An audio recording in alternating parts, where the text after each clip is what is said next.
Estoy embarazada y mi esposo se está acostando con mi mamá. Descubrí que mi esposo, que tiene 30 años, se está acostando con mi mamá, que tiene 52. Y la verdad, no tengo idea de cómo reaccionar. Estoy de 4 meses y trato de no estresarme porque sé que eso le hace mal al bebé, pero es imposible no romperse por dentro. Ya tenía mis sospechas de que me estaba poniendo el cuerno. Cuando le conté que estaba embarazada, él pareció feliz. Me llenó de besos, me abrazó, me dijo que era el hombre más afortunado del mundo por tenerme y por ese bebé que venía en camino. Pero luego cambió completamente. Como 2 semanas después de mi anuncio sorpresa, dejó de abrazarme, de darme esos besitos de siempre, como si de pronto ya no sintiera nada. También empezó a rechazar la comida que yo le preparaba con tanto cariño después del trabajo. Me decía que ya había comido unas papitas o algo rápido por ahí, y además noté que cambió la foto de bloqueo de su celular. Antes era una foto nuestra. No sé si eso realmente significa algo, pero fue una señal más. La neta, ya sospechaba. Así que un día, mientras él se bañaba, revisé su celular, y fue como si me clavaran un cuchillo en el pecho. Vi mensajes, videos, fotos. Se me revolvió el estómago. Había fotos de mi mamá en lencería, y él respondiendo con fotos de su parte y un montón de cochinadas. Vi incluso un mensaje donde él decía que quizá deberían parar, que no quería lastimarme, pero la respuesta de mi mamá fue peor todavía. Ella le dijo que yo no me lastimaría, mientras mantuvieran todo en secreto. Y lo que más me destrozó fue un mensaje que ella le mandó hace unos días. Lo voy a poner aquí, para que quien esté leyendo entienda la gravedad de lo que estoy viviendo. Te amo mucho más de lo que imaginas. Me ayudaste a superar la muerte de mi amado esposo, y por eso te estaré siempre agradecida. Sé que es difícil mantener esto en secreto. Para mí también lo es. Amo a mi hija con todo mi corazón. Pero tarde o temprano tendrá que aceptar que el amor es el amor, y que el corazón quiere lo que quiere. Nuestros corazones se desean. Pensé que desde que murió mi esposo, nadie volvería a amarme. Me sentía una mujer vieja, acabada, olvidada. Pero tú me enseñaste a amarme otra vez. Me hiciste sentir joven, bonita, viva. Sigamos disfrutando esto, cuidándonos, queriéndonos, porque lo que tenemos es algo especial. Y lo peor de todo es que sé que se acostaron esa misma noche, porque esa noche él no volvió a casa hasta la 1 de la madrugada. Dijo que había tenido que quedarse en el trabajo por horas extras. Mi papá murió hace 5 años, de un derrame cerebral, y mi mamá siempre me decía que jamás volvería a amar a nadie, que él había sido el amor de su vida, su único. Ahora veo que todo era mentira, una farsa. No solo traicionó su memoria, también destruyó a su propia hija. No sé ni cómo empezar este capítulo de mi vida, pero aquí estoy, escribiendo desde mi nuevo departamento en Guadalajara, en silencio, con mi hijo dormido a unos metros de mí. A veces lo miro y me pregunto si algún día entenderá todo lo que viví para protegerlo. Me gustaría decir que fue fácil cerrar el capítulo anterior, pero no fue así. Nada en esta historia ha sido fácil.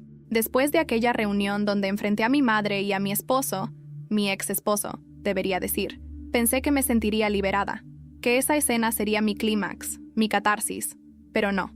Salí de esa cafetería con las piernas temblando, sintiendo que todavía me faltaba gritar, romper, destruir algo. Durante los primeros días en mi nuevo departamento, no hacía más que llorar. No podía comer, no podía dormir, y aunque estaba en reposo, la ansiedad me revolvía el estómago, peor que las náuseas del embarazo. Me miraba al espejo y no reconocía a la mujer que me devolvía la mirada. Ojerosa, pálida, rota. Sentía que todo lo que yo era se había ido con esa traición, pero lo peor fue cuando empecé a recibir llamadas. Primero de él, luego de ella. Mensajes, correos, hasta flores. Perdón, decían. No fue nuestra intención, decía ella. La vida es rara y nos confundimos, decía él. Se atrevieron a decir que no había sido por hacerme daño. Nunca quisimos herirte, me escribió mi mamá. ¿Y entonces? ¿Qué pensaban que estaban haciendo? ¿Un experimento? ¿Un juego? ¿Creyeron que yo nunca lo sabría? ¿O que lo aceptaría con los brazos abiertos? Los ignoré por semanas. Literalmente los bloqueé de todos lados. Pero entonces, un día, recibí una llamada del número de la escuela donde yo trabajaba como orientadora antes del embarazo. Era la secretaria administrativa, Rosario. Hola, hermosa. Te busqué porque hay alguien preguntando por ti aquí. Una mujer. Dice que es tu mamá. Sentí un escalofrío recorrerme el cuerpo. ¿Está ahí contigo? Pregunté con la voz cortada. Sí, pero no la dejé pasar. Está afuera del portón. Dice que necesita hablar contigo con urgencia. que tiene un problema de salud y que eres la única que puede ayudarla. No le respondí. Corté la llamada y vomité en el lavabo del baño. Mi corazón latía tan fuerte que pensé que se me iba a salir del pecho. Pasaron horas. No podía dejar de pensar. ¿Un problema de salud? ¿Una mentira más? ¿Una excusa para manipularme? ¿Y si era cierto? A pesar de todo, es mi madre. ¿O lo fue? No lo sé. Esa noche, no dormí. Me pasé escribiendo. Lo que siento, lo que pienso, lo que necesito gritar. Pensé en responderle, en pedirle una prueba de lo que decía, pero no podía verla. No podía soportar su voz. A la mañana siguiente, me llegó un sobre por debajo de la puerta. Sin remitente, sin nombre, solo un papel doblado dentro. Lo abrí temblando. Era una copia de una ecografía, no la mía. La fecha decía, Hospital Civil de Guadalajara, 6 semanas de gestación. Y al reverso, escrito con su letra, mi hija, tengo miedo, ayúdame. Se me doblaron las piernas. Me dejé caer en el suelo, con las manos cubriéndome el rostro. No sabía si era rabia, dolor, miedo o todo al mismo tiempo. ¿Cómo me atrevería a llamarme hija ahora? Pero entonces una pregunta empezó a crecer dentro de mí, como una espina imposible de ignorar. ¿Y si el hijo que lleva es de él? Me abracé el vientre con fuerza. El mío también era hijo de él. ¿Serían hermanos? ¿Medios hermanos? ¿Tíos? ¿Primos? Una parte de mí quería correr. La otra quería respuestas. Y otra parte más oscura quería venganza. Pero aún no era el momento. No del todo. Así que llamé a Rosario. Rosario, ¿mi mamá sigue yendo por ahí? Sí, viene todos los lunes. Deja una carta cada semana. ¿Y tú qué haces con ellas? Las guardé por si algún día querías leerlas. Respiré hondo. Guárdalas, pero no se lo digas a ella. No aún. Está bien, mija. Pero ten cuidado. Se la ve muy mal, flaca, ojerosa. Casi no habla. Yo también me vi así, y no le importó. Y colgué. Esa noche me senté frente a mi computadora y comencé a escribir un diario. No uno para mí, uno para mi hijo, con todo, lo bueno, lo malo y lo que viene. Porque ahora quiero saber toda la verdad. Pasaron 2 semanas desde que Rosario me dijo que tenía las cartas guardadas. No las quise leer. No todavía. Me daba miedo lo que pudieran contener, pero sobre todo, me aterraba lo que podía despertar dentro de mí, porque si una sola frase de ella era capaz de hacerme temblar, ¿qué pasaría si la escuchaba justificar todo con su voz, con sus palabras manipuladoras de siempre? Una tarde, mientras mi hijo dormía después del almuerzo, me senté en la sala con la primera carta en las manos. Rosario me la había enviado por paquetería, sin remitente, como le pedí. El sobre olía a perfume, su perfume, ese que siempre usaba en los cumpleaños, en Navidad, en cualquier ocasión especial. Un aroma que antes me hacía sentir hogar, y que ahora me provocaba arcadas. No sé por qué la abrí, tal vez por morbo, tal vez por esa esperanza estúpida de que me pidiera perdón de verdad, pero no, no fue así. Hija, sé que me odias, y tienes razón, yo también me odio. No justifico lo que hice, pero tampoco voy a mentirte. Lo sentí. Sentí algo que pensé que ya no volvería a sentir en mi vida. Me sentí viva después de tanto tiempo apagada. No quiero que pienses que él me manipuló. Yo fui quien cruzó la línea primero. Yo lo busqué. Porque tú y yo siempre hemos tenido una relación complicada. Y en el fondo, creo que me dolía ver lo feliz que eras. Qué enfermo, ¿verdad? Lo sé. Pero es la verdad. Me celé de ti. Me sentí reemplazada. Invisible, y cuando él empezó a mirarme, a tocarme, a decirme cosas que ni tu padre me decía, caí, como una idiota, como una adolescente confundida. Pero no fue solo sexo, fue amor, o algo que yo creí que era amor. Tuve que cerrar la carta. Las manos me temblaban, las rodillas también. ¿En serio estaba diciendo que me había traicionado porque me envidiaba? ¿Porque se sintió vieja? ¿Porque lo sentía? Y lo peor no fue eso. Lo peor fue que, a pesar de todo, una parte de mí entendía esa desesperación, esa sensación de apagarse por dentro, de volverse invisible. Yo también la sentí en los primeros meses del embarazo, cuando él dejó de tocarme, de besarme, de mirarme siquiera. Solo que yo no me acosté con nadie. Yo aguanté. Y entonces me invadió el miedo, porque si entendía algo de lo que ella decía, ¿qué significaba eso de mí? Fui a mi habitación, abrí una caja que tenía guardada en el closet y saqué la última ecografía que me habían hecho. Mi hijo ya tenía 6 meses en mi vientre. Ya se movía, pateaba, y en ese instante, pateó, como si supiera lo que estaba pasando. No te preocupes, mi amor, le susurré. No vas a crecer entre mentiras. Tomé el celular, lo desbloqueé, fui al contacto de él. Lo tenía bloqueado, pero lo desbloqueé, solo para enviar un mensaje. Necesito saber si el hijo que ella espera es tuyo. Lo vio a los segundos. Tardó 10 minutos en responder. No lo sé. Eso fue todo. Ni un hola, ni un lo siento, ni un quiero hablar. No lo sé. Apreté los dientes. Me dolían las encías. La mandíbula. Me di cuenta de que estaba apretando tanto la boca que me estaba haciendo daño. Lo siguiente que hice, no sé si fue una locura, pero me vestí, tomé mis llaves y salí. Fui directo al hospital civil, al área de ginecología. Sabía que ahí se hacían las consultas prenatales gratuitas. Mostré la copia de la ecografía. Vengo a acompañar a una paciente. Mentí. Mi madre. Su nombre es Leticia Robles. La recepcionista revisó en el sistema. Ah, sí. Leticia. Tiene cita el viernes a las 10 a.m. ¿Puedo anotarme como contacto de emergencia? Ella no tiene familiares aquí. La mujer me miró de arriba a abajo, desconfiada. Asentí con la cara más convincente que pude. Soy su hija. Está embarazada y no tiene a nadie más. Me hizo firmar un papel. Hecho. Ahora estaba en el sistema. Si algo le pasaba, me llamarían. Si entraba a consulta, podría ver sus informes. Regresé a casa sintiéndome enferma, como si estuviera metiéndome en un pantano lleno de serpientes. Pero tenía que saber. Si ese hijo era de él, no solo tendría un medio hermano, tendría un hijo con su suegra. Y eso no se lo iba a perdonar jamás. Esa noche no pude dormir. Di vueltas. Me levanté 3 veces al baño, y cuando por fin cerré los ojos, tuve una pesadilla. Soñé que mi hijo nacía, pero que tenía la cara de ella. De mi madre. Me desperté gritando. Y ahí lo decidí. El viernes iría al hospital. No como espectadora. Iría a enfrentarla. Frente a frente. Sin avisar. Sin advertencia.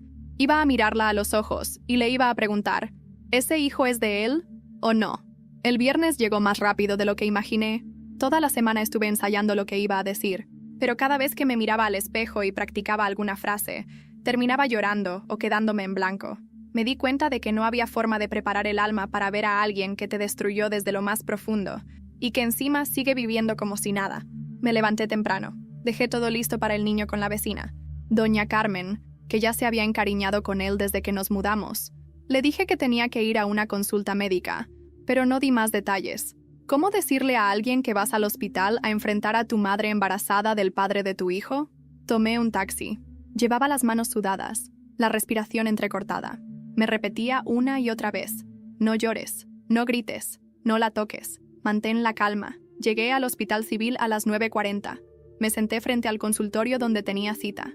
Las sillas eran duras, frías. Había otras mujeres esperando, algunas con panza, otras acompañadas por sus parejas. Yo solo veía el suelo, hasta que escuché su voz. ¿Leticia Robles? Levanté la cabeza. Ahí estaba. Mi madre, flaca, ojerosa, pálida, pero todavía maquillada, con el mismo labial rosa que usaba desde que yo era niña, el mismo que encontré en la camisa de mi ex marido una vez, y que me dijo que era de una compañera del trabajo que le dio un beso de broma. Me vio. Se congeló. Literalmente se detuvo en seco. ¿Qué haces aquí?, preguntó con un hilo de voz. Me paré. Caminé hacia ella. Me detuve a medio metro. Necesito saber la verdad, Leticia. ¿Ese bebé es de él? Sus ojos se llenaron de lágrimas. Me miró como si hubiera visto a un fantasma. No, balbuceó. No estoy segura. ¿Te acostaste con alguien más? Bajó la mirada. Trató de decir algo, pero no pudo. Solo se quedó ahí, tragando saliva, como si cada palabra le quemara por dentro. ¿Lo es o no?, insistí. No sé, hija. No sé. No me llames así, le corté. No te atrevas. El silencio entre nosotras era tan tenso que se podía cortar con un bisturí. ¿Te hizo sentir sola?, le pregunté de pronto. ¿Te sentiste invisible? ¿Acabada? ¿Muerta? Ella asintió con la cabeza. Sí. ¿Y qué hiciste cuando lo sentiste?, le dije, dándole un paso más cerca. Te acostaste con el esposo de tu hija. ¿Eso te hizo sentir viva? Las lágrimas le rodaban por el rostro, pero ya no me conmovía. Yo también me sentí sola, Leticia. También me sentí invisible. También me dolía que nadie me viera. ¿Sabes la diferencia? Que yo no destruía a nadie para sentirme viva. Se llevó una mano al pecho, como si le faltara el aire. Pero no me moví. No fui hacia ella. No más. Tú no solo traicionaste a tu hija. Traicionaste a tu marido muerto, a tu nieto, a ti misma. Entonces me di la vuelta. No voy a hacerte una prueba de ADN. No me importa quién es el padre, porque ese niño va a tener que cargar con tu vergüenza el resto de su vida. Y con la de él también. pero el mío no. El mío va a crecer lejos de ustedes. Sin mentiras, sin juegos, sin odio. Ella no dijo nada, no se movió. Y cuando entró a su consulta, yo salí del hospital sintiéndome más ligera, como si me hubiera quitado un peso del alma. Pero lo que no sabía era que el verdadero golpe vendría al día siguiente. Esa noche recibí un correo electrónico, un mensaje largo, con el asunto: lo siento, no por mí, por ti. Era de él, de mi exmarido, y lo que decía ahí me dejó paralizada. No sé cuántas veces abrí y cerré ese correo antes de decidirme a leerlo completo. El título ya me había dejado helada. Lo siento, no por mí, por ti. Fue como si él supiera que ya no tenía cómo justificarse, cómo limpiarse las manos. Pero también sonaba a algo más, como si supiera algo que yo no sabía. Tomé aire. Me senté frente a la computadora. Lo abrí. Sé que no merezco que me leas, pero tenés que saberlo todo. Te lo debo, aunque sea tarde. Y sí, estoy escribiéndote esto porque sé que Leticia te fue a buscar. No sé qué te dijo, pero estoy seguro de que no te dijo toda la verdad, porque ni siquiera yo la supe al principio. Y cuando me di cuenta, ya era tarde, muy tarde. Mis manos comenzaron a temblar. Seguía leyendo, sintiendo cada palabra como una bofetada. Sí, me acosté con tu mamá. No fue una vez, fueron muchas. Todo empezó después del cumpleaños de tu papá, ¿te acuerdas? Ese día tú te peleaste con ella por la comida. Te fuiste enojada. Yo me quedé ayudándole a limpiar. Me sirvió vino, lloró, me abrazó y pasó. Pensé que era una estupidez, un desliz, pero luego me empezó a buscar.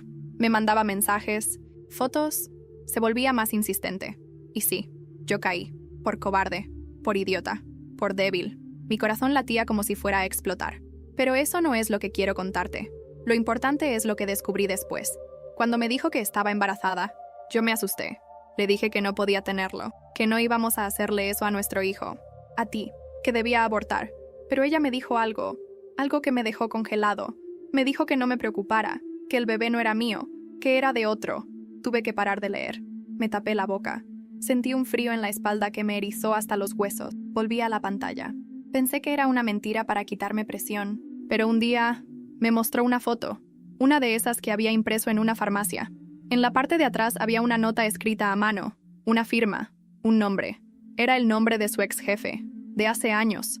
Un hombre casado, que siempre le tiraba la onda, que tú siempre odiaste. ¿Te acuerdas de él? Don Octavio. Don. El que le mandaba mensajes en la madrugada. El que ella decía que era como un papá. Bueno, era de él. Me lo confirmó llorando, diciendo que solo quería sentir algo, que se habían visto una vez en un hotel de paso, que fue antes de que ella y yo nos volviéramos algo. Tragué saliva. Me costaba creer lo que leía. Mi madre, embarazada de su ex jefe. Todo esto mientras se acostaba con mi esposo. ¿Qué clase de ser humano era? No te digo esto para que me perdones. No lo espero. Solo quería que supieras que ese hijo no es mío y que ella lo usó para mantenerme cerca. Me amenazó con contarte todo. Me dijo que se iba a quitar la vida si la dejaba. Por eso no me fui antes. Me tenía atrapado. Te juro que varias veces quise contarte, pero me daba miedo. Cobardía sí, pero también culpa. Porque sí, la cagué.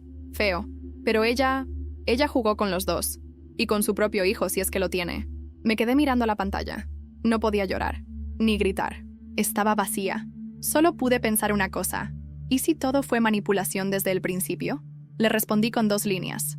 Gracias por decirlo. No vuelvas a escribirme. Apagué la computadora. Caminé al cuarto de mi hijo. Dormía con las manitas apretadas, su pecho subiendo y bajando como si no hubiera maldad en el mundo. Le acaricié el cabello. Me senté a su lado. Y por primera vez en meses, sonreí. No porque estuviera bien, sino porque al fin sabía todo. O eso creía. Hasta que, al día siguiente, recibí una llamada de Rosario. ¿Pasa algo?, le pregunté. Mija, tu mamá no se presentó a su consulta, pero eso no es lo peor.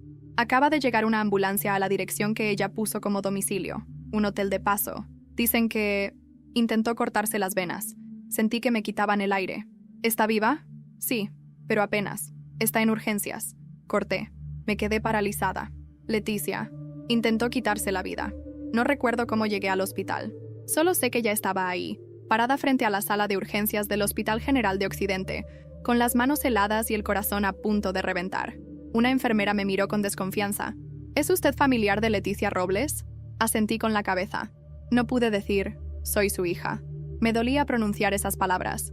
Me dolía pensar que, a pesar de todo, seguía sintiéndome responsable. Tuvo mucha pérdida de sangre, pero llegó a tiempo. La están estabilizando. Cuando podamos, le avisamos para que entre. Me senté en una de esas bancas de metal, rodeada de gente que también esperaba malas noticias. Una señora mayor lloraba por su esposo. Un niño tenía el brazo enyesado. Un adolescente sangraba por la nariz. Y yo solo quería vomitar. ¿Qué carajos estaba haciendo ahí? Después de todo lo que me hizo, después de todo el daño, ¿por qué estaba esperando verla? ¿Por qué no me fui? ¿Por qué no me quedé en casa con mi hijo? Y entonces entendí algo. No estaba ahí por ella. Estaba ahí por mí. Porque si moría, si realmente se quitaba la vida, iba a cargar con eso para siempre. Iba a ser un peso más en mi pecho. Y ya no podía más. Pasaron 2 horas hasta que una doctora joven, con bata blanca y cara de no haber dormido en días, se me acercó. ¿Tú eres la hija de Leticia? Asentí. ¿Está bien? Estable. La transfusión funcionó. Está sedada. Pero tenemos que hablar. Sentí que el estómago se me caía al suelo. ¿Qué pasó? La doctora dudó un segundo. Cuando llegó, entre las cosas que traía en el bolso, encontramos una carta. Está dirigida a ti. Pero como hay un tema legal involucrado, tuvimos que leerla antes. ¿Una carta? Pregunté con un hilo de voz. No solo una despedida, es más que eso. Sacó un sobre doblado. Me lo entregó. Léela, pero prepárate. Me fui a un rincón, lejos de todos. Abrí el sobre. Reconocí su letra enseguida. Empecé a leer. Si estás leyendo esto es porque ya no estoy. O porque intenté irme y no me salió bien. No importa. Lo escribo porque necesito dejarte algo más que solo dolor. Te necesito contar la verdad. Toda. Aunque no me creas. Yo no me embaracé por accidente. Ni fue un desliz. Fue un plan. Mi plan. No al principio, pero luego, cuando me di cuenta de lo que podía tener. Cuando vi que él se estaba alejando de ti. Que no te tocaba. Que ya no te miraba. Y que me miraba a mí, como si todavía fuera mujer, no solo madre. Ahí fue cuando se me metió la idea. La peor idea. La más egoísta. Lo quería para mí, completo. Y supe que si yo también tenía un hijo suyo, no se iría. Pero cometí un error, porque ese hijo no era de él. Lo supe desde el principio. El último hombre con el que estuve antes de todo fue Octavio. Sí, mi ex jefe. Lo busqué una noche de borrachera. Tú estabas de viaje. Yo me sentía muerta. Él me dijo que todavía me deseaba. Fue rápido, asqueroso, pero efectivo. Porque justo después, tu marido se acercó. Empezó todo lo demás. Y supe que había una ventana. Pensé en abortar, pero no lo hice. Porque pensé que ese hijo me iba a devolver algo. Y lo que me devolvió fue el infierno. Ver cómo tú sufrías. Ver cómo él se alejaba de mí también. Y quedarme sola. Porque él me dejó. Y tú me odias. Y ahora este hijo no va a tener a nadie. Y yo tampoco.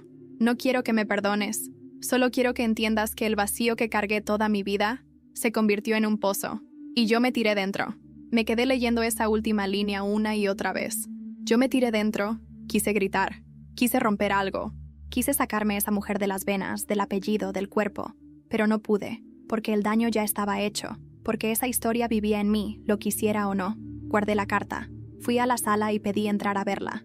La enfermera me dejó pasar solo 5 minutos. Ahí estaba. Leticia, con la piel blanca como papel. Conectada a tubos. Dormida. Parecía otra persona. Una versión fantasmal de lo que fue. Me senté a su lado. No dije nada. No podía. Y entonces abrió los ojos. Apenas. Me miró. Sus labios se movieron. Lo siento, susurró. Yo la miré fijo. No es por mí. Es por ti. Lo siento por ti. Me levanté. Salí. Y cuando salí, una enfermera me detuvo con un sobre en la mano. Tu mamá dejó esto para ti también. Lo escondió en la bolsa del suéter. No lo habíamos visto. Lo tomé sin decir nada. Adentro había una foto. Una foto antigua. Era de mí. Tenía unos 6 años. Estaba sentada en las piernas de mi papá. Mi mamá sonreía. Los 3 juntos. Y atrás, otra nota. A veces los errores comienzan cuando dejamos de ver lo que ya teníamos. Volví a casa sin saber qué pensar. Esa noche, mientras le daba de cenar a mi hijo, recibí un mensaje inesperado. Era de un número desconocido. Necesitamos hablar. Es sobre Leticia y su testamento. No respondí al mensaje de inmediato. Lo leí, lo releí y luego lo dejé en visto como si ignorarlo fuera a hacerlo desaparecer. Pero no desapareció. Al día siguiente, a las 9:00 am, recibí una segunda notificación. Una llamada perdida del mismo número. Y luego, un mensaje de voz. Señora Robles, habla el licenciado Javier Barrera. Soy notario en Guadalajara. La señora Leticia Robles dejó una instrucción expresa de notificarle tras su intento de suicidio. Hay un documento que debe revisar personalmente. Le pido que venga a mi oficina. Es urgente. Gracias. Leticia. Siempre controlando, incluso desde una camilla. Me pasé todo el día debatiéndome entre ir o no. ¿Qué podía haber escrito ahora? ¿Una última manipulación? ¿Un chantaje? ¿Una confesión disfrazada de buena voluntad? Pero había algo en esa palabra que me sacudía. Testamento. Y no solo por lo legal. Testamento. Herencia. Últimas palabras. Algo que se deja atrás. Para siempre. A la mañana siguiente, llamé a Rosario para que cuidara a mi hijo por unas horas. Le dije que tenía que resolver un asunto familiar. Ella no preguntó. Solo me abrazó. Fui a la notaría en una esquina antigua del centro de Guadalajara. Una oficina sobria, con olor a madera vieja y documentos viejos. El licenciado Barrera era un hombre mayor, calvo, de expresión neutra. «Gracias por venir», me dijo con voz baja. «Entiendo que esto puede ser incómodo. Solo quiero saber qué dejó dicho. No me interesa nada más». Asintió. Sacó un folder manila y colocó sobre la mesa un sobre sellado con lacre rojo. «Esto es para usted. Es una carta privada». Pero también me pidió que, si usted venía, le explicara lo siguiente. Abrió otro documento. La señora Leticia Robles dejó un testamento nuevo, fechado hace 3 semanas. En él, la nombra a usted como única heredera de todos sus bienes personales, cuentas, pertenencias y la custodia futura del hijo que está por nacer. Me congelé. ¿Qué? Ella ha manifestado por escrito que, si algo le sucede, su voluntad es que usted se haga cargo del niño, que no quiere que vaya a casas hogar ni con el padre biológico, sea quien sea. Sentí que el corazón se me detenía. ¿Ella quiere que yo críe al hijo que tuvo mientras me destruía? Así lo dejó escrito. Me puse de pie. ¿Y si yo no quiero? Eso se discutirá legalmente solo si ella muere o es declarada incapaz de criarlo. De momento, usted solo debe leer esto, me dijo señalando el sobre con el lacre, y decidir qué quiere hacer. Lo tomé con manos temblorosas. Salí sin decir más. Ya en casa, sentada en la cocina, esperé a que mi hijo durmiera la siesta para abrir el sobre. Adentro, una hoja, solo una, escrita a mano, con su letra firme y desordenada. Sé que nunca vas a perdonarme, pero si alguna parte de ti, la más profunda, la que alguna vez me quiso como madre, todavía existe, quiero que leas esto hasta el final. Voy a morir, lo sé, no por el intento, por dentro. No soy la misma desde que tu papá murió. Me rompí. Pero el dolor no me da derecho a lo que hice. Te quité algo que no se devuelve, la confianza, la seguridad, el hogar. Te fallé como mujer, como madre, como persona. Este hijo que llevo no tiene la culpa de nada. No te pido que lo ames. Te pido que lo protejas, que no permitas que el mundo lo ensucie como me ensució a mí. Si tienes que odiarme el resto de tu vida, hazlo. Pero por favor, no lo odies a él. No repitas mi cadena. Yo te dejé vacía, pero tú todavía puedes elegir no hacer lo mismo con él. Me quedé en silencio. Leí esa última línea como 10 veces. No repitas mi cadena. Mi hijo despertó llorando. Fui a su cuarto. Lo alcé. Me abrazó fuerte, con esos brazos pequeños que todavía no entienden de traumas ni traiciones. Y pensé, ¿seré capaz de criar al hijo de mi madre? ¿Puedo mirarlo sin ver lo que me rompió? No lo sé, pero no voy a decidir ahora, ni sola. Esa misma noche, mientras intentaba dormir, recibí una llamada inesperada. Era Octavio. Sí, el ex jefe, el hombre que pudo ser el padre del bebé. «Necesitamos hablar», dijo. No por ella, por lo que pasó entre nosotros. No quise responderle en el momento. Solo colgué. Mi corazón estaba demasiado agitado.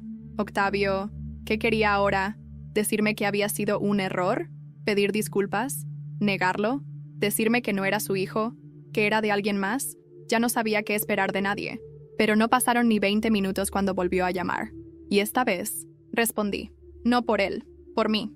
Porque si alguien más me iba a escupir otra verdad, prefería hacerlo de una vez. Terminar con todo. ¿Qué quieres? Le solté apenas respondí. Verte. Solo 5 minutos. No.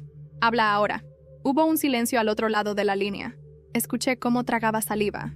No sabía que ella estaba embarazada hasta hace unos días. Me enteré por una amiga en común. Dijo que Leticia estaba en el hospital y que podría ser mío. ¿Y no lo es? No lo sé. Pero si lo es, hizo una pausa larga. No tengo derecho a pedirte nada. Ni a ti ni a nadie. Pero necesito decirte algo. Me quedé en silencio. Estoy enfermo, dijo de pronto. Cáncer de pulmón. Avanzado. No me queda mucho. Y entonces, algo en mí se apagó. No te metas en esto solo porque estás muriéndote. No es por eso. Es porque no puedo morirme sabiendo que ese niño puede ser mi hijo y no haber hecho nada, ni siquiera haber dejado algo para él, aunque tú no me dejes ni tocarlo. Me pasé la mano por el rostro. Sentía como si todos quisieran dejarme bebés, enfermedades, legados, y yo solo quería paz. Leticia te mencionó en el testamento, le dije sin pensarlo mucho. Dijo que eras el padre, pero también que yo debería criar al niño. Se quedó en silencio. ¿Tú lo harías? ¿Criar al hijo del hombre que se metió con mi madre mientras yo estaba embarazada? Reí sin humor. No lo sé, Octavio. No tengo idea. ¿Podemos vernos? Insistió. No. Entonces, solo escúchame esto, por favor. Habla. No fue solo sexo con tu madre, fue tristeza compartida. Tu padre me ayudó mucho en un momento difícil. Yo estaba quebrado, y ella también. Se apoyaron mutuamente. Y después de que él murió, ella y yo seguimos hablando. Era como una amistad rota, pero que se negaba a morir. Lo que pasó entre nosotros fue una estupidez. Una forma enferma de aferrarse al pasado. ¿Y crees que eso lo hace mejor? Le escupí. Porque lo que yo veo es a un viejo cobarde que jugó con una mujer rota, sabiendo que tenía una hija embarazada y una vida que proteger. Silencio otra vez. Lo que tú ves es lo que merezco. Solo quería decírtelo en la cara. Corté. Esa noche me encerré en el cuarto. Dejé a mi hijo con Rosario y lloré. No por él, no por Leticia, por mí. Porque me cansé de ser el lugar donde todos dejan sus ruinas. A los 2 días, Leticia fue dada de alta. No me avisaron. Me enteré porque el licenciado Barrera me llamó para decir que había actualizado su testamento. Insistía en dejarme la custodia total del bebé. Estaba empeñada en que yo lo criara, como si de alguna forma eso le devolviera su alma. La visité en casa de salud donde la internaron temporalmente, una institución modesta, con olor a cloro y tristeza. Cuando entré, me vio desde la ventana del salón y se levantó como un resorte. Pensé que no vendrías, dijo, con voz baja. Solo vine a decirte una cosa, le dije, de pie, sin sentarme. Me miró como si esperara una sentencia. Voy a criar a ese niño, pero no por ti, por él, porque no tiene la culpa de lo que tú hiciste. Y voy a contarle la verdad, toda, desde el principio, para que nunca, nunca repita lo que tú hiciste. Sus ojos se llenaron de lágrimas. Gracias, susurró. No me des las gracias. Esto no es redención, es justicia. Me di la vuelta para irme. Pero antes de salir, me detuve. Y hazte la prueba de ADN, porque si ese niño es de Octavio, él tiene derecho a saberlo antes de morir. Esa fue la última vez que la vi cara a cara. Una semana después, recibí un sobre en casa. Era una hoja doblada. Resultados de ADN. El niño era de Octavio. Y en otro sobre más pequeño, una copia de otro documento. Una carta escrita a mano por Octavio. He dejado algo para él. No es mucho, pero es algo. Una casa y una cuenta bancaria a su nombre. Si algún día decides dejarle conocer quién fui, que lo hagas cuando creas que puede entenderlo. Y abajo, otra línea. A ti, no tengo nada que darte. Solo esta última verdad. Suspiré. El bebé nacería en unas semanas. Y sería mío. No por sangre, sino por decisión. Pero justo cuando sentí que todo se estabilizaba, recibí una notificación en mi correo. Una solicitud legal de parte de mi exmarido, reclamando derechos de paternidad compartida, sobre el hijo que ni siquiera era suyo. Cuando abrí ese correo y leí el asunto, solicitud de reconocimiento de paternidad compartida, mi corazón se paralizó por completo. Durante varios segundos me quedé mirando la pantalla como si estuviera escrita en otro idioma. Leí una vez, luego otra, y otra, hasta que finalmente entró en mi cabeza. Él, mi exmarido, el padre de mi hijo, el hombre que se acostó con mi madre, estaba reclamando derechos sobre el hijo que ella esperaba, el que no era suyo. El documento adjunto era oficial, sellado. Un abogado de nombre Gregorio Moncada firmaba la petición. Alegaban que, independientemente del resultado del ADN, él había sido parte activa del embarazo y que tenía apego emocional con la criatura en gestación. Querían hacer valer el artículo 391 del Código Civil del Estado, que permite el reconocimiento voluntario de paternidad sobre hijos no biológicos si hay vínculo afectivo demostrado. Vínculo afectivo. Lo que este infeliz quería era mantenerme atrapada. Lo llamé temblando, porque no podía guardar ese veneno dentro. Contestó al segundo timbrazo. Hola, sabía que llamarías. ¿Qué clase de enfermo eres tú, cabrón? ¿Me estás diciendo que quieres quedarte con un hijo que no es tuyo, solo para seguir en mi vida? Quiero hacer lo correcto, dijo tranquilo, como si estuviera pidiendo una pizza. No es por ti, es por él. Ni lo conoces. Tampoco conocía a nuestro hijo cuando nació. Y mírame. Guardó silencio unos segundos. Solo quiero una oportunidad de ser parte de su vida, de corregir lo que hice mal. ¿Corregir? ¿Durmiendo con mi madre embarazada? ¿Abandonándome? ¿Haciéndome pedazos? Tú no quieres corregir, tú quieres controlar. No me bloquees de esto, no me quites toda la familia que tenía. Tú la destruiste. Y no voy a dejar que metas las manos en este niño. No vas a convertirlo en otro daño colateral. Si no lo haces por mí, hazlo por el niño. Todos los niños merecen un padre. Entonces, empieza por ser padre del tuyo. Deja de jugar con los demás. Le colgué. Llamé a un abogado al día siguiente. Una mujer. Fuerte. Clara. Directa. Su nombre era Mariana Arellano. Le conté todo. Absolutamente todo. Desde que supe del engaño hasta el intento de suicidio de Leticia, pasando por Octavio y el testamento. ¿Y quiere ser reconocido como padre sabiendo que no lo es?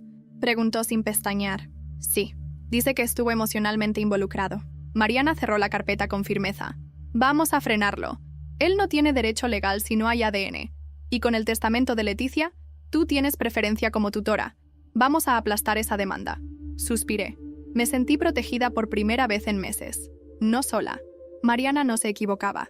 2 semanas después, en la primera audiencia preliminar, él ni siquiera se presentó.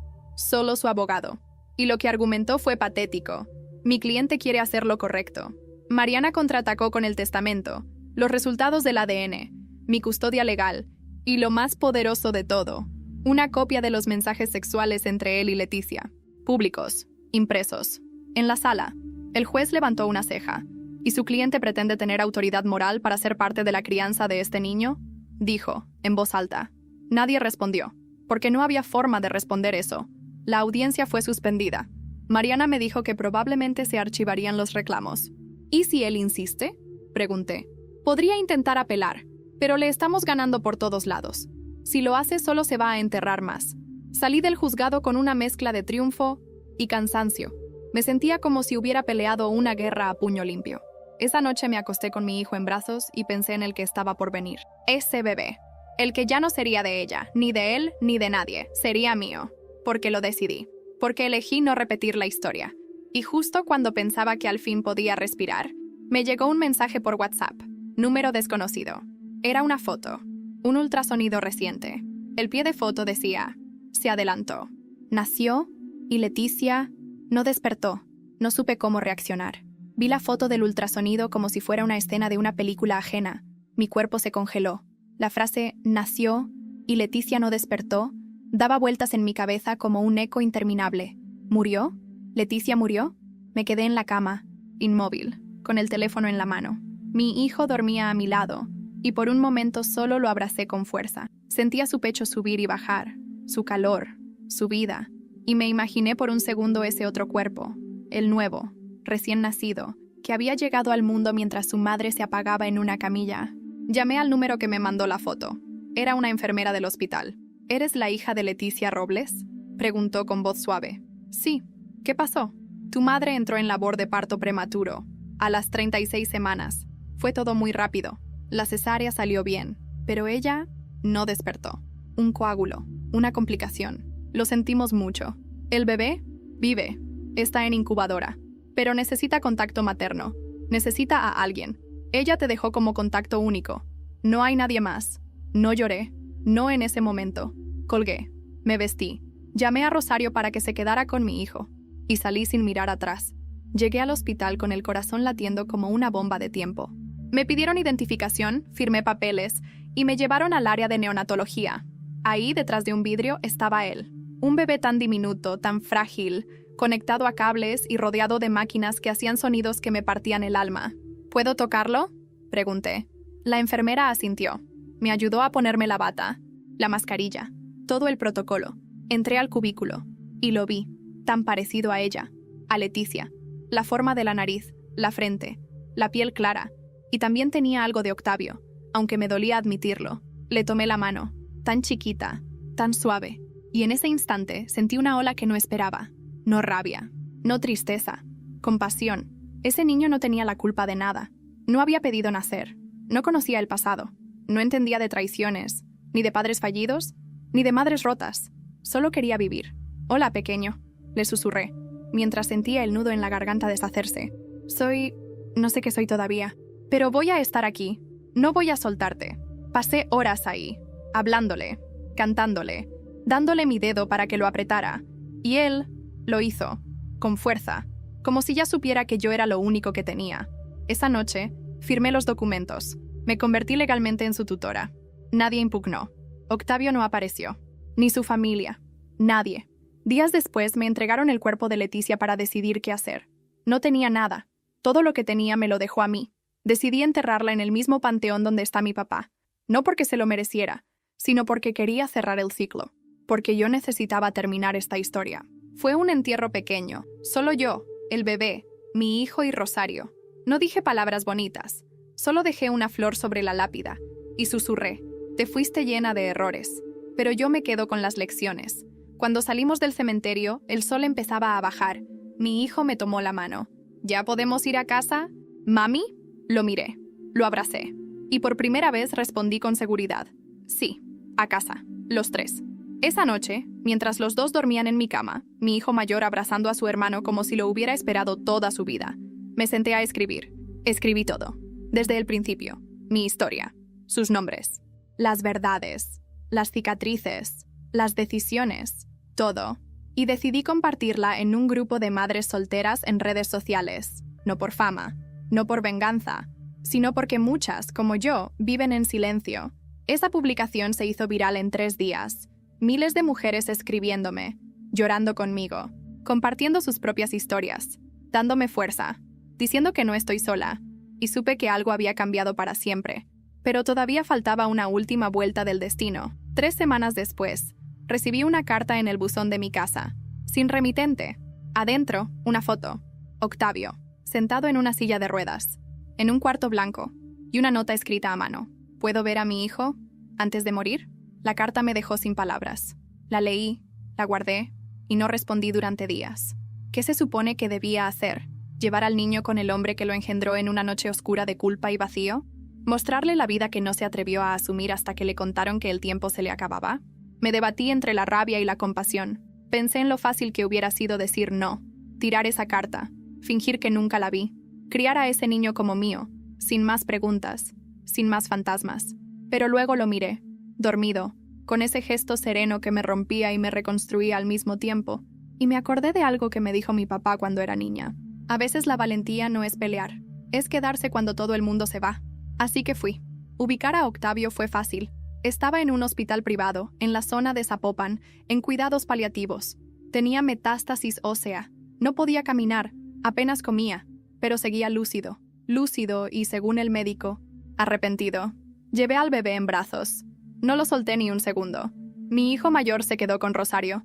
No quería exponerlo a más historias que no comprendía. Cuando entré a la habitación, él estaba mirando por la ventana, flaco, pálido. Apenas un rastro de lo que alguna vez fue. Pero al verme se incorporó un poco, con un esfuerzo que me dolió en el pecho. «Gracias por venir», susurró. No respondí, solo me acerqué, con el bebé en brazos.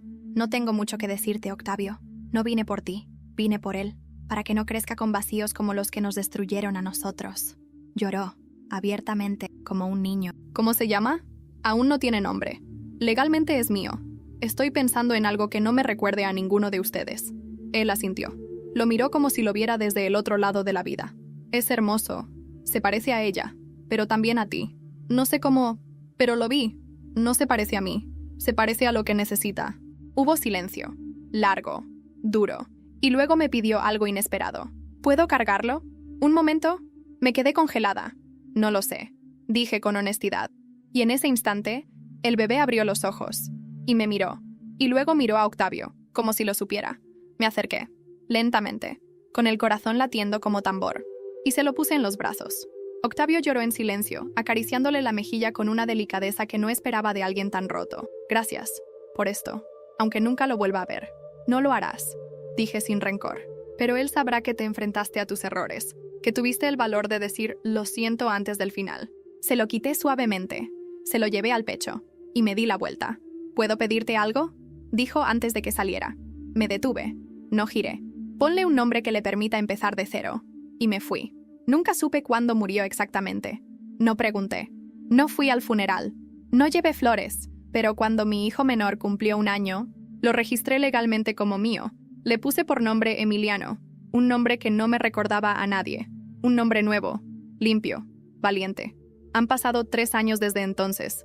Hoy vivo con mis 2 hijos en una casita sencilla en Tlaquepaque. Trabajo desde casa. Escribo para una revista digital sobre maternidad y resiliencia.